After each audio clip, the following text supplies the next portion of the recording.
This episode of Telling Our Stories is sponsored by SayItInACard.com. If you feel it, we say it in a card. Visit us today, www.sayItInACard.com. SayItInACard.com is an online greeting card company that delivers right to your front door.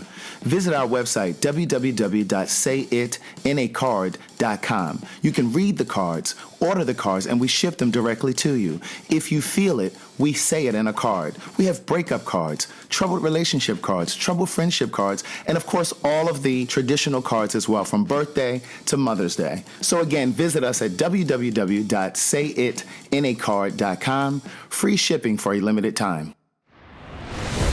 Previously on Telling Our Stories. I would rather lose a woman to a woman than I would rather lose a woman to a man. It's too much for me to personally keep up with. Can we go back to just being gay or straight?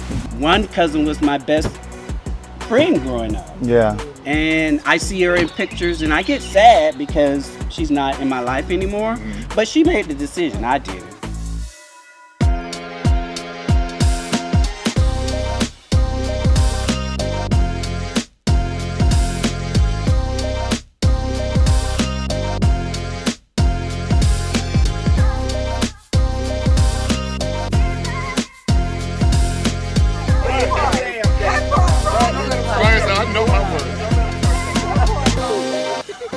So I just want to jump right into it.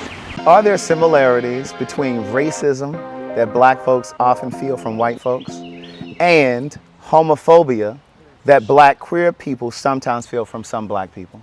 I think it hurts more when it comes from your own kind. You understand what this environment is already, what you have to go through on a day to day, and then to get more from you, come on, right? Show a little grace whether you like it or not. Right? Show a little grace, right? I think it hurts worse when black people do expect them to know your struggle apart. You be like, hey, you go through what I go through. How would you add on to that? And then for some white people, they still know the struggle, but they don't internalize it. And for them, I'd be like, well, you see what y'all are doing to us. You want to be a part of that? So there's a lot of similarities. I just think that at the end of the day, it hits the home. Right. So are there similarities between civil rights and black gay rights? Because oftentimes when you say that to black folks, you know, well, the gay rights struggle is very similar. No, don't compare that to that. And are there similarities? Yes, it's exclusion. Period. That's right. Exactly. You're trying to strip people of their liberties. Right. And So I don't know if I want to say that's equally. yeah, not necessarily equal, but the fight should be the fight. Right. And the only reason they justify that it's different is because they associate religion with civil rights. They attach religion to it, yeah. Yeah, they attach it, but then not to the gay rights movement. Well, he's young blood. She's like, I ain't just a pretty face. That's right. Do you think white queer people choose their whiteness over their gayness for the sake of superiority? Yes. Absolutely. White privilege? That's right. Do they still, yeah. It trumps everything. Oh, yeah. And it's a little worse with a gay. You get a little sting to it. I agree. Yeah, it's a little sting to it. You know, think about this too. Like if you're white, how can you not? According to the San Francisco AIDS Foundation, racism has been a problem in San Francisco's gay community, especially since the Castro became a gay neighborhood in the early 1970s. And the problem has not abated over time despite periodic efforts to curb it. Businesses in the community have been slow to respond to calls to reform, doing so only by being forced to by bad public relations or loss of revenue. How can you step outside of it? I would say, I shouldn't say how can you. I would say it's harder to step outside of it if it's what you know. They see that first. They see that first. I always thought that it would be harder for them to do it because they are a part of a marginalized community, if you will, but I guess whiteness does. But look at Caitlyn Jenner. I mean, I think she's a prime example. She's a staunch Republican. Yeah. And a lot of trans women really didn't identify with Caitlyn because she still moved as a white man. Her ideas and all of that kind of stuff. Her politics still benefits And being a her. Kardashian doesn't help. I mean, does help a whole lot. Right, right. I do think there's a big difference, like in the gay community, when I'm at a white club with white people, and then when I'm at a black-owned club and there's white people, they do act different. When they're in a place that they know belongs to one of them, they do be a little bit more loose. They feel a little bit more empowered things, not say things. But then in the black club, they'll love black people for the aesthetic. Like, I'm around black people, it's like a fetish. But they'll be a little bit more closeted, they won't be as outspoken, they won't dance much. Like, I do notice the difference like that. I think that's the same. We go to straight clubs though too. Like, we don't be as open or as free that we would be as a straight club. I mean, but I have seen it. I do too. But I have seen it, and you know, if somebody is flamboyant, I said flamboyant guy. If they go to a straight club where they know it's gonna be straight guys, that they're kind of toned down. Like, I'm from Columbus, Ohio, so I'm sorry. you would never do that to them.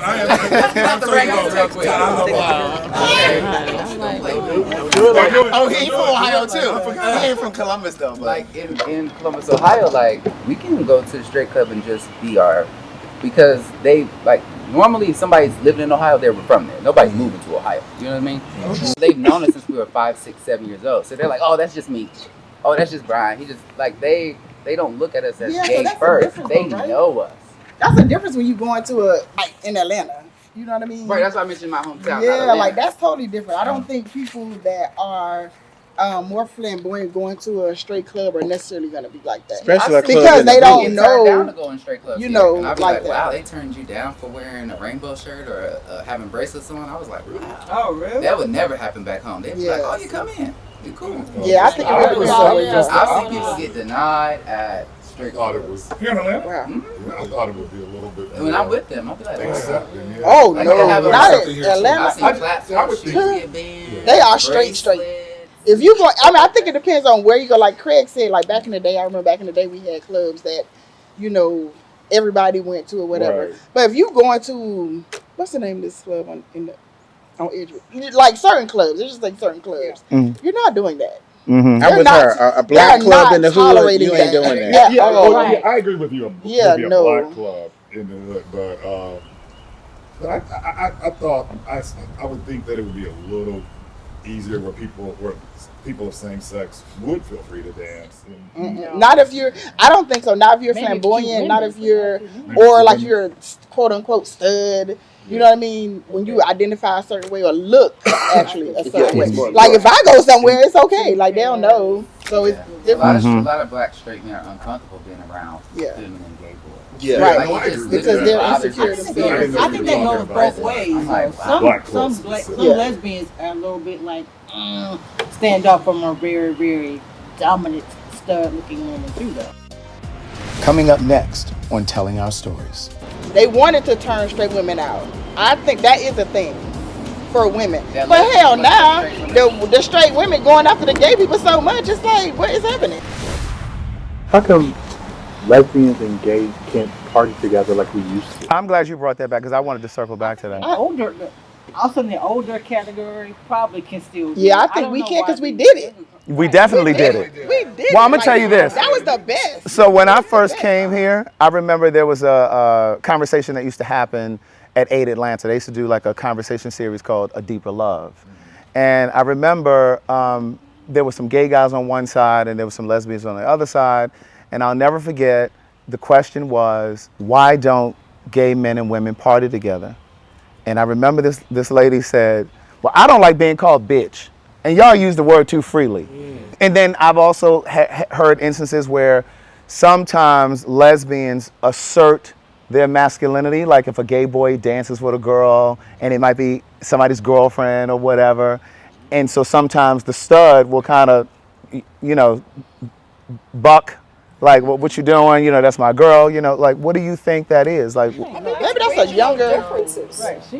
The South versus, you know, the North or the Midwest. I think it's regional differences because, you know, people, you know, New York, D.C., they didn't experience that. They didn't have that. Right. So I think it's just those, you know, like we have cultural differences. I think they're just regional. Right. Because I don't have like lesbian friends that I like go to eat with a lot. I mean, I know some.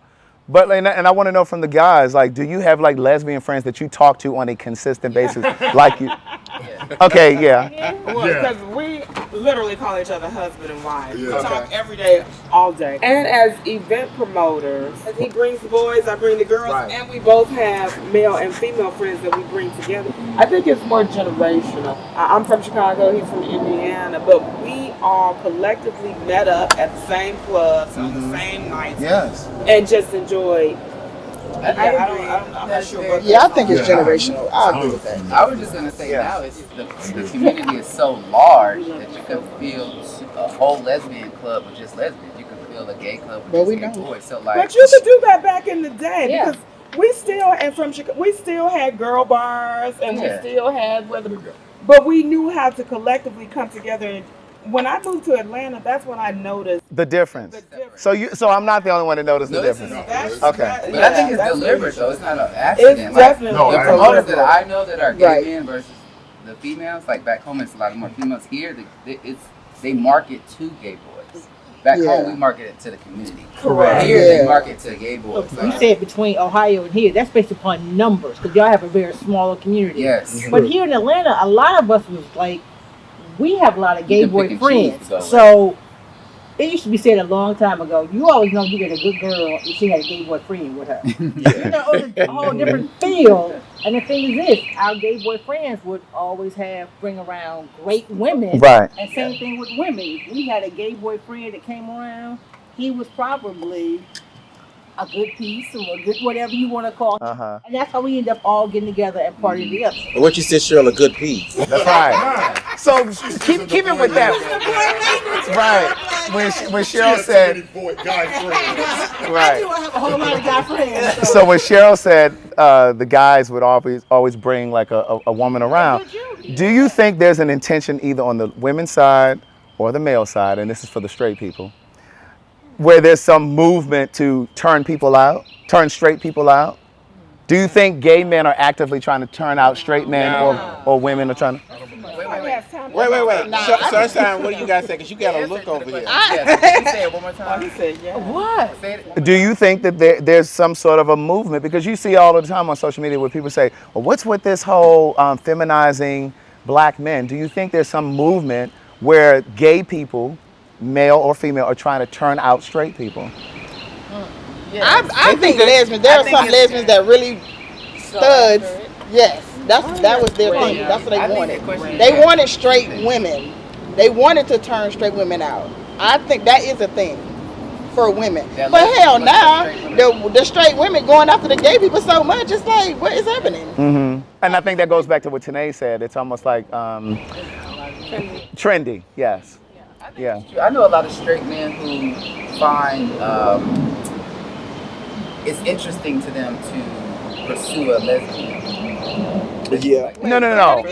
I'm talking about, are there gay men that are trying to turn out straight men or gay women that are trying to turn out straight women? There's a lot of gay, especially in the black gay culture, there's a lot of us who find like straight men to be more appealing than other gay men. Not me per se. But do you think there's some sort of a movement to do that?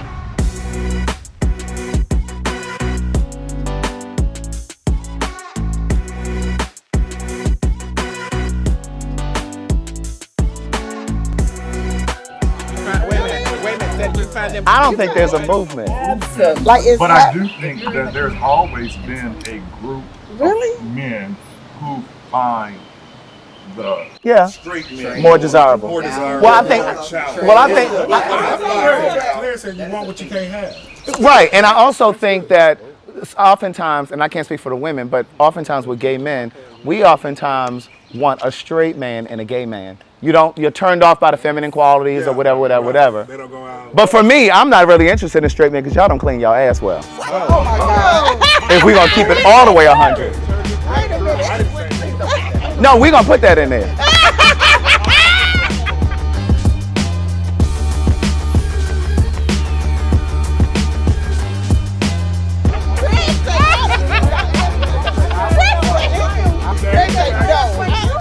I also think though there are a lot of gay men who go after straight men because they're not available, and it's more of it's more sexual than it is. Yes, anything sir. else. And a lot of them are still struggling with their own identity. Absolutely. Absolutely. Yeah. When I look at that, a smaller group. I think that's a crop. I don't think that's the community as a whole. I think most women aren't trying to turn women out because the emotional connection is too overwhelming. No one wants to have to deal with all those emotions because now this woman is like overwhelmed that she's doing something that she didn't think she correct. That's a lot. When I first came out, it was like, I don't like girls, I like her. I hear a lot of women say that. If this relationship didn't work, I wouldn't be with another woman. I'm attracted to her. I don't like when other girls would try to hit on me, I'd be like, I like her. I don't like girls. And they would look at me like I was crazy. They'd be like, what is she? I was like, that's different. Do you think that was just a part of your journey to being a lesbian? I think it was. Because I think a lot of times with gay men, they'll say, "Oh, I'm bisexual." No, you ain't bisexual. You gay. You just on the road to being gay. But for men, it's different because you are men. It's more sexual type thing. I think it is driven more by sex for men. I agree with all this. I want to go back to what you said. I just had that experience. My best friend is a lesbian, and she dated and her wife had never dated a girl before. So they got married like 7 years ago. I was the best man. Just last summer, she told her that she wanted to get a divorce because she felt she wasn't living her life right. She knew in her heart she always wanted to be with me. And I was like, when they went on their first date, I was like, no. I don't know. Exactly. But I do think that that's something that happens more on the lady side. I think you all will date a woman that's never been with another woman before, but we often won't do that. But we will never been with another question, man. do you think you're missing out on something? That's what the ladies think? Yeah, I'm like, you know what, you sure you want to do this? And see, from our perspective, I don't care. but see, from our perspective, it's like, oh no, you need to go be a hoe and then come back. You need to sow your oats. I'm not about to be the first. Yeah. Listen, I'm that way if you just moved to Atlanta. Don't come to me in your first year. I can't do nothing for you. Right. That happened to me here in Atlanta. I was being pursued by a straight woman, and I didn't know it. I mean, I wasn't picking up on any of the clues. I wasn't getting it. And yes.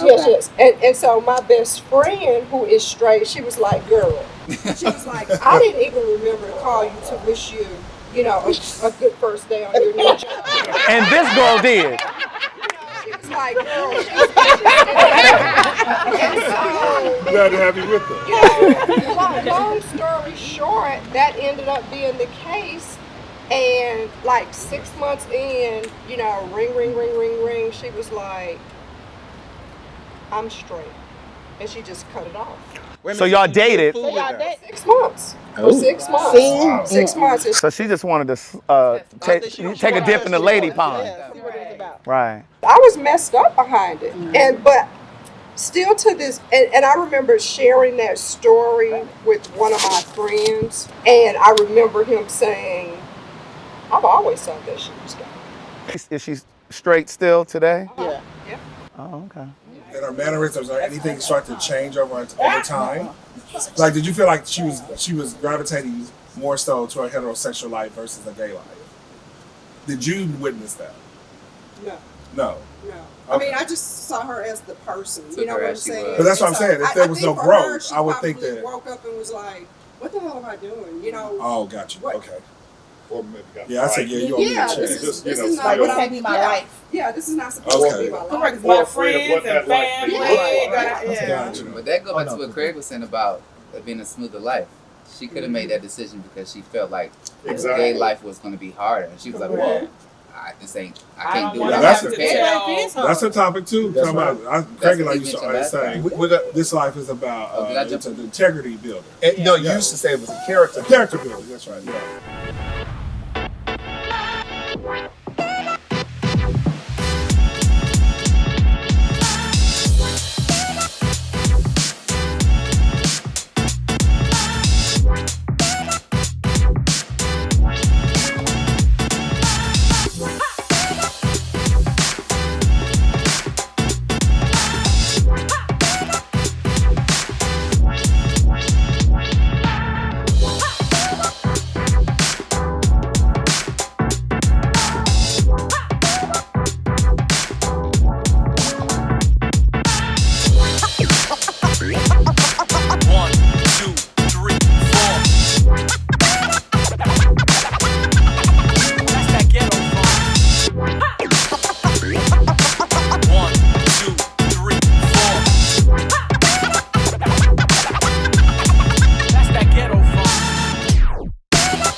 telling our stories.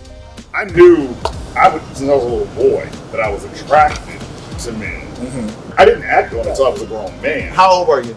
So my first experience was 22. I was 22. Yeah. So it's safe to say you suppressed it. You suppressed the act, but not some of the emotion. I have a cousin, I've shared this story before. I believe she was born heterosexual, but then she was raped by a group of men. And for a period of her life, she started dating women. But then she went back to dating men because I think inherently, I think she was heterosexual.